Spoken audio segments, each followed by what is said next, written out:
ሰላም ጤና ይስጥልን ውድ የሚኪያስ ሚዲያ ተከታታዮች እንደምን ውላችኋል? ለዕለቱ ይሆናሉ ያልናቸው መረጃዎች ይዘን ወደ እናንተ ቀርበናል።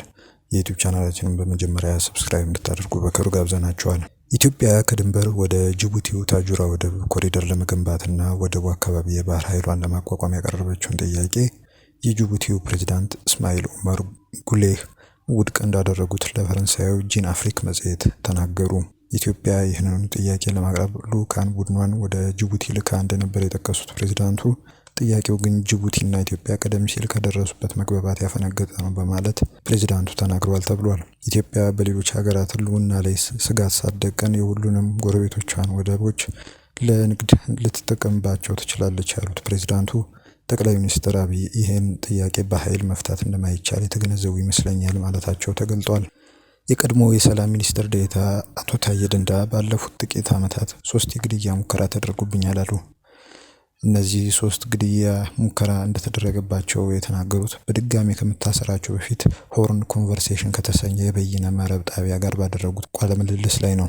አቶ ታዬ የመጀመሪያውና ሁለተኛው ግድያ ሙከራ የተደረገባቸው በ2014 እና 2015 ዓ.ም ለጨፌ ኦሮሚያ ጉባኤ አዳማ በሄዱበት ወቅት እንደነበር ገልጸዋል።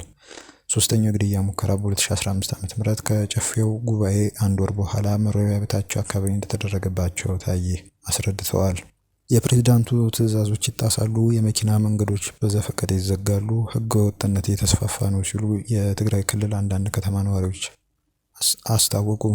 የጊዜያዊ አስተዳደሩ ፕሬዝዳንት ሌተናል ጄኔራል ታደሰ ወረደ ግንቦት 25 ቀን 2017 ዓ.ም የጻፉት ደብዳቤ ከጉምሩክ እውቅና ውጪ ኬላ ሰርቶ መኪኖችን መፈተሽ እንዲያቆም ማዘዙ ይታወሳል።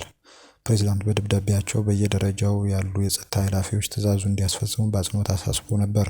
ሆኖም የትዕዛዝ ደብዳቤው ከተጻፈ ከ11 ቀናት በላይ ቢቆጠሩም የተነሳ ኬላ ለመኖሩን ነዋሪዎቹ ተናግረዋል። በተያያዘ በዋና መኪና አስፋልት አጠገብ በሚገኙ አንዳንድ ከተሞች ያሉ ነዋሪዎች በአካባቢያቸው የሚፈጠር የመልካም አስተዳደር እጦት ትኩረት እንዲያገኝ የመኪና መንገድ እንደሚዘጉም ነዋሪዎቹ ተናግረዋል። ከትናንት በስቲያ ሰኔ 5 ቀን 2017 ዓ.ም ከመቀለ ወደ ተንቤን በሚወስደው ዋና የአስፋልት መንገድ በደጉዓ ተንቤን ወረዳ ማርያም ቆራር ተብሎ በሚጠራ ቦታ የመኪና መንገድ ለሰዓታት ተዘግቶ በርካታ አሽከርካሪዎችና ተጓዦች ለእንግልት ተዳርገዋል።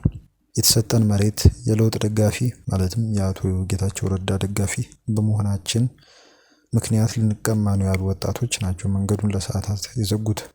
ፖሊስ ወጣቶቹ መንገዱ እንዲከፍቱ የሰጠው ማሳሰቢያ ባለመከበሩ ምክንያት ጥይት ከመተኮስ ባለፈ ህገወጥ ተግባሩ ላይ አስተባብሯል ያላቸውን አስሯል። በትግራይ በየቀኑ የሚታዩ ያልተለመዱ ህገወጥ እንቅስቃሴዎች የሚገታ ከላይ እስከታች ጠንካራ መዋቅር ያለው መንግስትና አስተዳደር ያስፈልጋል ያሉት እነዚሁ ነዋሪዎች ሁኔታው አሳሳቢ መሆኑንም ጨምረው አስረድተዋል። የዶክተር ደብረጽዮን ገብረ ሚካኤል ላፕቶፕ ኮምፒውተርን ሰርቀዋል ተብለው የተጠረጠሩ ግለሰቦች ፍርድ ቤት በዋስ እንዲፈቱ ቢወስንም ይህ ውሳኔ ተግባራዊ አለመደረጉ ተነግሯል። 6 የቪአይፒ ወይም የልዩ ጥበቃ አባላት የህወሓት ሊቀመንበር ዶክተር ደብረጽዮን ገብረ ሚካኤል ላፕቶፕ ኮምፒውተርን ሰርቀዋል በመባል ተከሰዋል። የመቀለ አዲ ሐቂ ክፍለ ከተማ ፍርድ ቤት ትናንት ሰኔ 6 ቀን 2017 ዓ.ም በዋለው ችሎት በሊቀመንበሩ ላፕቶፕ ኮምፒውተር ስርቆት የተጠረጠሩ ግለሰቦች በዋስ እንዲፈቱ ተወስኗል። 6ቱ ተጠርጣሪዎች እያንዳንዳቸው በ10 ሺህ ብር ዋስ እንዲለቀቁ ፍርድ በሰጠው ውሳኔ መሰረት ቤተሰቦቻቸው ብር ቢያስይዙም ከላይ የመጣ ትዕዛዝ በሚል ከእስር አለመለቀቁን አንዳንድ ወገኖች ወይም ለጉዳዩ ቅርበት ያላቸው ወገኖች ተናግረዋል። ባለፈው የግንቦት ወር 2017 ዓ.ም የሳምንት መጨረሻ የሊቀመንበሩ ላፕቶፕ ኮምፒውተር በጠባቂዎቻቸው ተዘርፏል የሚል መረጃ በማህበራዊ ትስስር ገጾች በስፋት ቢሰራጭም ደጋፊዎቻቸው መረጃው የፈጠራ ወሬ ነው በማለት ሲያጣጥሉ ቆይተዋል። ሊቀመንበሩም በቅርቡ ከደጋፊዎቻቸው ጋር በነበራቸው ስብሰባ አልተሰረኩም የሚል አንድምታ ያለው በሚያስመስል ሁኔታ ላፕቶፕ ኮምፒውተር ይዘው ታይተው ነበር። ዩቲዩብ ቻናላችንን ሰብስክራይብ በማድረግ አሁንም አብራችሁን ብትቆዩ በክብር ጋብዘናችኋል። መልካም ጊዜ፣ መልካም ቆይታ።